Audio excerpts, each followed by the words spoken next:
I was walking home late one night. I live in a residential neighborhood that is virtually crime-free. My neighbor Ginger, a beautiful 30-year-old cutie, was walking into her house. As Miss Superwoman opened her door, some scumbag jumped out of a thicket of trees and pushed her into the house. She screamed. I grabbed a pipe from the trash can and ran to her. An animal-like man was pulling off her clothes. I hit him on the arm with the pipe and he flew out the door. She was crying and completely distraught. I made some tea and calmed her down. We called the police and explained what had happened. When the police left, Ginger took my phone number in case the jerk came back. I never hit on Ginger. She was too attractive.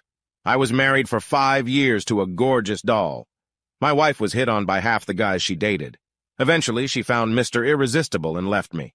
Now all I wanted was to meet an average woman who, like me, longed for children and a comfortable life.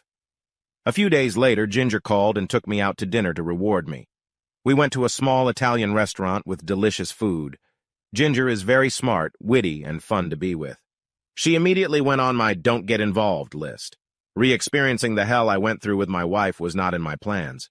I thanked her for a great night. She said it was just a small reward for me protecting her. Ginger also enjoyed our meeting and asked me if I was interested in another date. I replied that she was way out of my league. I was honestly looking for someone to make a lifelong commitment with. She mentioned that she was tired of the single life and was also looking for a marriage partner. I explained that I was married to a beautiful woman and didn't enjoy men hitting on her all the time. When we entered the room, all the men's eyes were fixed on my ex. When we were at a party, I was amazed at how many of my male friends joined us for conversation. At the event where there was dancing, she spent all her time either dancing with some stud or refusing to dance with anyone. I was aware that all the players were constantly trying to get her attention. She didn't seem to notice anything. Apparently, my ex-wife wasn't so inattentive after all. Ginger was even more attractive than my ex-wife. "Tom," Ginger said bluntly and sincerely, "you are a very sweet and bright, funny person who is a pleasure to be around. I don't consider you a failure. You could outdo anyone I've ever met." I thanked, but discreetly turned the conversation in another direction. We stopped there. I'd meet her on the street and we'd have brief conversations from time to time, but that was it. Well, at least for the next few months. A few weeks before Christmas, Ginger stopped me and asked if I could accompany her to her office Christmas party. She wanted me to experience a date with her among people. I couldn't refuse. She looked adorable. Ginger surprised me when I took her hands. She was very conservatively dressed, with a minimum of makeup. She was definitely attractive, without the hot, sexy, come-on look.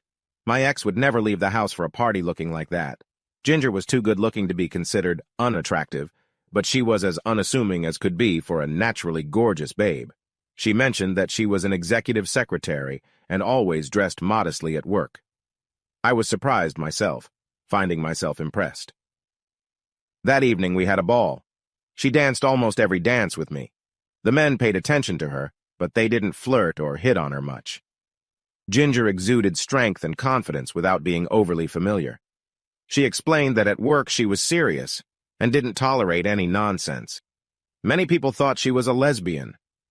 Ginger had never, ever, ever, ever dated a coworker. I was impressed. We started dating. She always dressed appropriately. Her attractiveness, in my opinion, didn't need much embellishment. We had a lot in common. Gradually, we became affectionate, and almost without thinking about it, we began a passionate sexual relationship. She wore sexy outfits and stunning makeup, but only with me. We strived to spend every second together. She moved in with me. I did all the cooking. She did most of the cleaning. We were both very happy. We respected each other's hobbies and shared what we both enjoyed. It was the happiest period of my life. It was then that Ginger, in her superior wisdom, decided we should get married. I liked the way we were and liked the idea of marriage. After all, it was what I'd always wanted with the right woman, of course. I had a lot on my mind. I spent time researching what makes wives cheat and what to look out for. I asked Ginger to go through my list of requests and see if she could agree to it. List 1, never go out drinking with anyone but me. No bachelorette parties with drinking and dancing. 2, going out to dinner with only women is okay, but you should limit the number of drinks to 2. 3, Don't take a job that involves traveling. 4. Can't have a job that requires a lot of overtime. If the job changes and requires more and more time, quit. 5. No lunches or dinners alone with a man. If any of the rules on the list are broken, I will divorce. No discussion about the reason why the list was broken. I will also stick to the list. What's fair is fair. I asked her to take a week and think about the list. Ginger was not thrilled with the list. Little things in life can happen. Her boss might invite her to have lunch with him and she couldn't refuse. Many jobs had women who had bachelorette parties outside the home. It would be hard for her to turn down a great job just because it involved traveling. After much discussion, we decided that marriage was ruled out. Since we were both looking for partners for life, we should have parted ways since we obviously couldn't agree. So we separated. This again turned into a black period of my life. I wasn't going on dates. I spent a lot more time working, drinking. After a few months, I quit drinking and tried to get my life together. I never contacted Ginger, and she never tried to contact me. I went on a few dates that meant nothing. I didn't come to like any of the women I met. The world seemed gray. About 6 months after we broke up, Ginger suddenly called me. She wanted to discuss something with me over dinner. I invited her over and made her favorite shrimp risotto. She showed up looking sexy and spectacular. We had a great dinner complimented by a very expensive wine she bought. Ginger had never been married and didn't envision the problems listed as applying to herself. She told me she decided to go through the list piece by piece to see if I was correct in my assessment. Item 1. She was with the ladies from work at a bachelorette party. Sure enough, when they started dancing, the married women got carried away. Men were grabbing their butts and groping them. Most didn't mind. Drinks were undoubtedly involved. One of them joined the man in the back seat of the car. Disgusting. I knew it wasn't for me. Ginger declared as if nothing had happened. Everyone drank too much, like they were asking for trouble. Giving it up as an activity wasn't a problem for her. The only problem, she stated, is that I refuse to be told what I can or cannot do. Point 2. No problem. I rarely have 2 drinks and never more. The only problem, she repeated, is that I refuse to be told what I can or cannot do. Point 3. This is a difficult problem. I may never be offered a job with travel. So why should I give up my marriage to a great guy for something that will probably never happen? I decided to talk to a married friend of mine who traveled at least 1 week a month. I asked her how it was affecting the marriage. She said she would be honest with me but wouldn't reveal her whole story. She said she loved it. It gave her time away from her 2 children. She definitely appreciated her husband more since she started seeing him less often. But her husband hated it. They were making an amazing income from this job. Without it, her husband would have left her. He didn't enjoy their sex life. It was intermittent, and many times he felt his wife was having pity sex with him. He never fully trusted her. If he couldn't reach her, he suspected the worst. She wouldn't say it, but I suspect she sometimes had sex while traveling. The guilt created a lack of satisfaction and disrespect for sex with her husband. Her sex at home was not as arousing as sex while traveling. She loved her husband and wanted to spend the rest of her life with him, but she wasn't willing to give up traveling for him. That's saying a lot.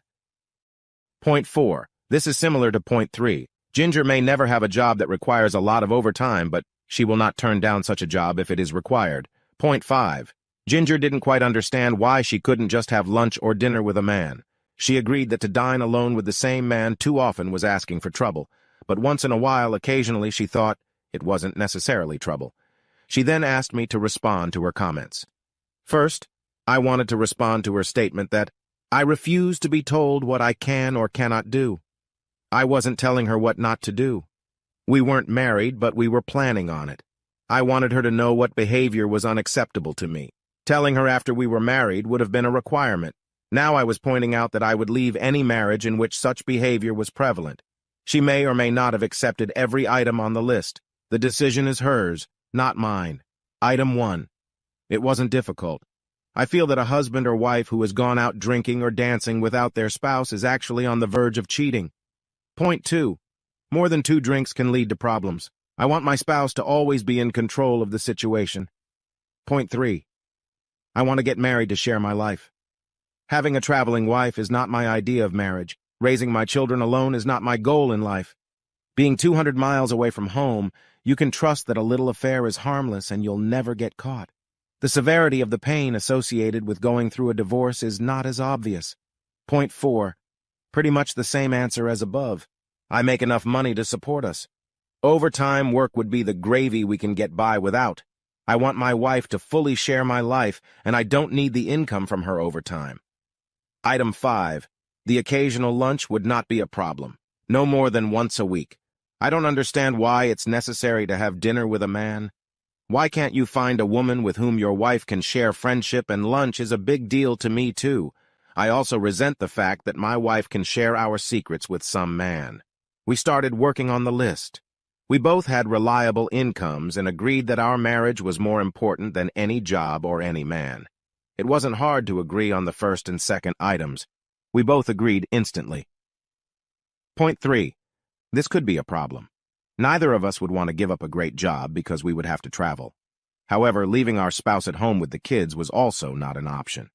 After some thought, we decided that marriage was more important than work, that a small amount of traveling was acceptable, but if it caused problems in our marriage, such work would be discontinued. Item 4. For a special project that would only last a month or two, a limited amount of overtime was allowed. If it required more than that, the company would be the problem, not us. Item 5. This problem was more difficult to solve. What if the boss took his spouse out to lunch to discuss a project? What if someone kept joining her at lunch? Well, if on rare occasions the boss joined the spouse for lunch, that was acceptable as long as it was actually work-related. The opposite sex was acceptable if it was rare, and if you usually ate with someone of the same sex. After that, we agreed that the list was not a law, but serious guidelines created to make both partners more comfortable. Divorce was not a threat, but a consequence of bad behavior. The list pointed out bad behavior if it became habitual. Proof of infidelity was not required. Just stepping on a slippery slope was enough, and it would be considered enough for divorce. That opened the door. We started living together again for the next 6 months. We were both aware of the other's feelings. Epilogue. We got married. Fortunately, after the birth of our 2 children, Ginger stopped working. We had a solid family life. She was always beautiful and men hit on her, but usually only once. She made it perfectly clear where she was at. We always loved each other, and the feeling grew stronger as the years went by. Shortly before she died, Ginger told me that she never violated a single item on this list and never regretted it.